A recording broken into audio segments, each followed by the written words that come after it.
This is a long-awaited update on the fleet of cars that we own and what's happening with them, why my Rover 75 is being retired from daily ownership, and what's happening with this 2600R, and why we've bought another new car and gotten rid of an old one, as well as an update on my Fiat Coupe. Now, I appreciate some of you guys probably haven't seen these cars before, and some of you guys have as well. So I'm going to give a brief history on each and then what the plans are for them. So without further delay, this is a walking and talking video, which some of you have probably never seen me do. So let's get into the cars. So first we've got the Ford Cortina. Now this car has been a thorn in my side for quite a while. Reason being, I'm an idiot and I thought a 1970s car would be very simple and very easy to work on and wouldn't need that much work. Turns out it does. This car was owned by somebody in 1975, that was the guy who bought it. He was a vicar, he had a heart attack 8 months after buying it, and then Cliff, the last owner of it, bought it. From 1975 he ran it all the way up until 2019. He hid it from his wife for a number of years. Essentially it's a bit of a barn find, and covered it with a sheet out away from prying eyes, and then sold it to me, who has now ended up with it, and here it is. Now it's needed a lot more work than I first envisaged on it. We'll quickly have a look inside it. So at the minute the dashboard is out. Reason being, I'm doing lots of work. So there's a lot of things that need to be done in here, and I will show you. I'll just quickly, God, it smells a bit weird in here. But yeah, there's a lot of things, sorting out the electrics behind the dash, you name it. Let's have a look under the bonnet, because this is where a lot of the magic has happened, and there's still a bit more work to be done. That battery is piddly and terrible, never use them. Especially the one that's tiny. The engine now looks completely different to how you last saw it.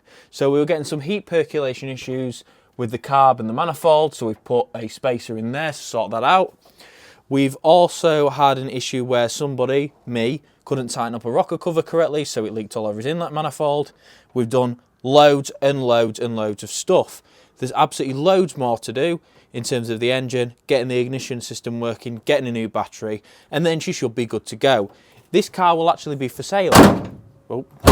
This car will actually be for sale eventually, probably for around £6,700. There's one in Mexborough actually, a Cortina XL. This is an L, a facelift L with the new dash. That's going for around the same, and it's not even on the road, whereas this is pretty damn good. Master cylinder's been done by past parts, all new brakes, all new brake lines. It is pretty damn good. It's just to get that ignition system running reliably, and then we are good to go. So this Mark III Cortina is pretty nice, and I absolutely love it. Next thing's next, what a lot of you guys are probably really interested in, Project 2600R.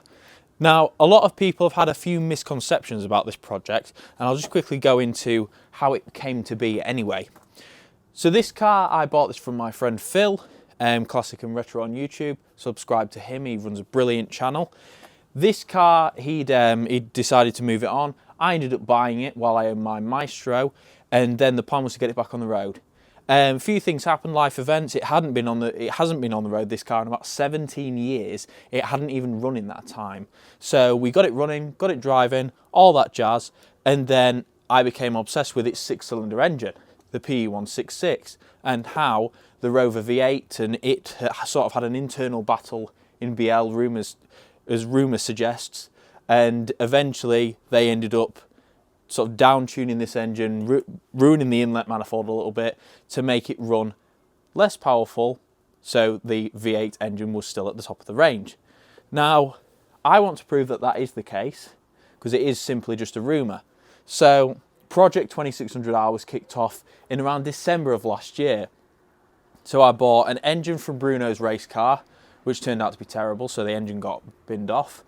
I've got the inlet manifold and exhaust manifold, which are brilliant, but people thought I was just going to stick them on it and drive it around. That's not the case. This is going to be a completely new paradigm of sort of Rover SD1 6-cylinders, which is going to be absolutely brilliant. So what's going to happen is the head's going to, well, we'll just go over these cars. So that one as well, this has to come into it. That's my Fiat Coupe. Front brake line's got a bit funny. I'm going to replace that in the coming weeks. Then that'll be out of there.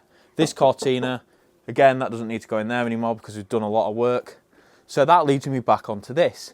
This is going to go in there, and the head will come off. The engine will come out first. The head will come off. I'll redo the bottom end. Sprint Engines will do the head because they're Triumph 6 specialists. Since it's Triumph 6 derived, may as well.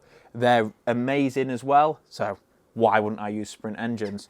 They're going to do the head for me and match it with the inlet and exhaust manifold, and then I'm going to do the rest. Now, it's not just the head. It's got a Quaife LSD as well, an ATB. I've got that all done, and a rebuilt diff. I've got some new springs for the rear. I need some shocks and springs for the front and some shocks for the back. Probably going to get some gas adjustables or something like that. And then we're going to do the front air damage Vitesse, sort of the big one. Paint it all white. It's going to be Project 2600R. It's going to be a full-on thing. And there's even more to that I'm not going to tell you about now because it would ruin the surprise. This car, of course, when it goes in there, it will be... The garage has been flooded, by the way. The garage is going to be torn apart in the coming weeks, and it will be transformed in a way where you can essentially watch me do this live, which will be brilliant. So we're just trialing that out, so that's not set in stone yet. So I'm going to put all that together and figure that out, and then we'll be pretty good to go with that. So that is 2600R. It's still in the same state you saw it in its last video. I've done a hell of a lot of work to it to make it run and drive reliably. It's just a case of getting it in there and getting it all sorted out and mechanically put together, and then, yeah. But I will be stripping it, by the way, so that's another interesting thing that I did with that over there, the Fiat Coupe. So let's move on to the Fiat. This is my Fiat Coupe. This is the first project car I ever bought. Now, the Fiat Coupe, this is the 20 valve model. I had a turbo, didn't really like it. This car's absolutely brilliant. I rebuilt it last year, did loads of work to the suspension, brakes, everything, minus that one front thingy, which has now failed, and this will be back on the road soon. It's running a set of like Michelin Pilot Sport 6s, really good tyres, always get decent tyres for your cars. This is running Falcons. Everything runs really nice tyres because the tyres are the only thing keeping you on the blimmin' road. So this is my baby. I've had it so long, it's been broken into twice. It's had a storied existence of running around after 2 stolen cars in Sheffield. It's been brilliant. It's been my car. We used to, years ago, before I could afford to finish this project, and mind you, it cost me 325 quid in 2018, including fuel and delivery. So it cost me that much. We couldn't afford to sort the alternator out on it. So what did we do? We charged the battery up with a battery charger, and if it ran out, we knew it would run out of charge because the lights would be blinking. So we'd absolutely slam it home, like really, really fast, legally and safely, of course.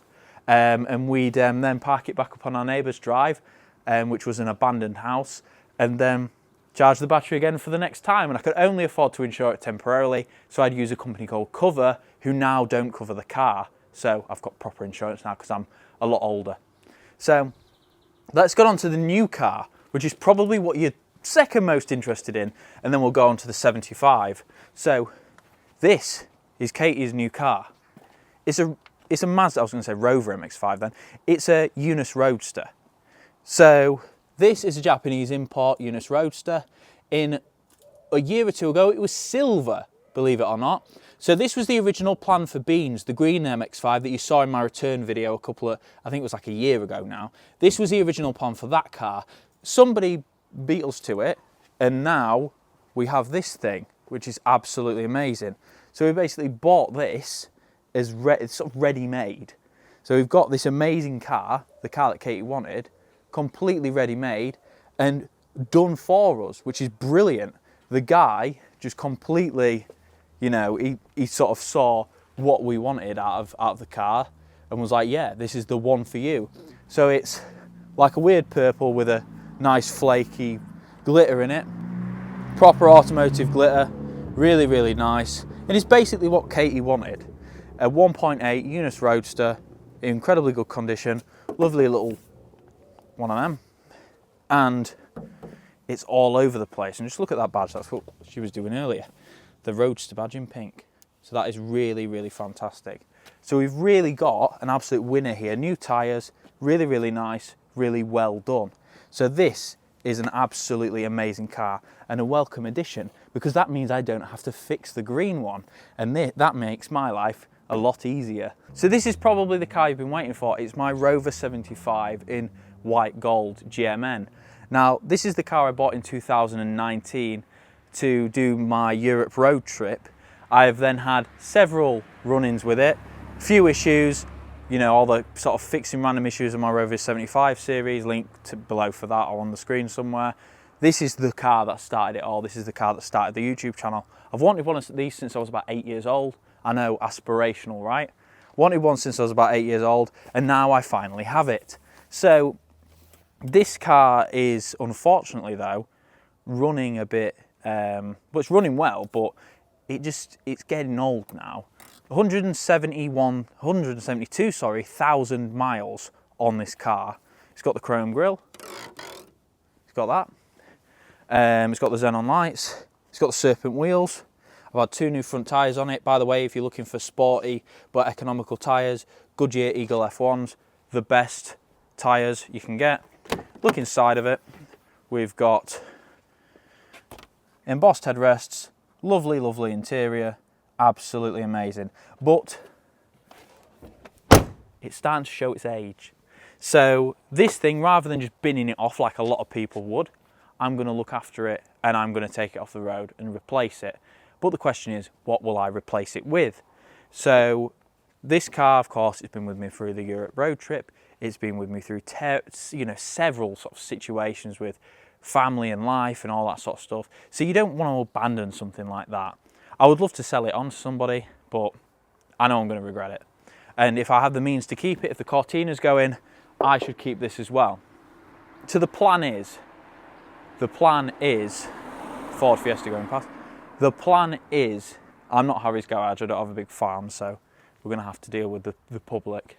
The plan is, I'm going to get a Range Rover. I'm going to get an L322 Range Rover. I know I've posted this before and several of you told me I was an idiot, but I think it's a good idea. It's a proper car.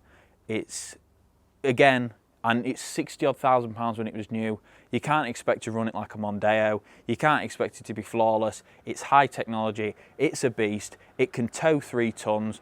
And I'm going to get the V8 version as well. So the 3.6 litre V8. So the Jaguar, I think it's the Ford Jaguar engine, whatever it is. I'm going to get that. Then the big plan for that is I'll be able to tow the SD1 to shows and take it around track at like Mallory Park, Goodwood, when I go to retro rides and stuff like that. And I'll be able to get to work in the snow, because yeah, it's pretty bad where I live. So we'll go over there and we'll finish the video off. The summary of this video is, that's broken, this is broken, that's all right, but it's purple, and that one's also a bit old and not really that broken.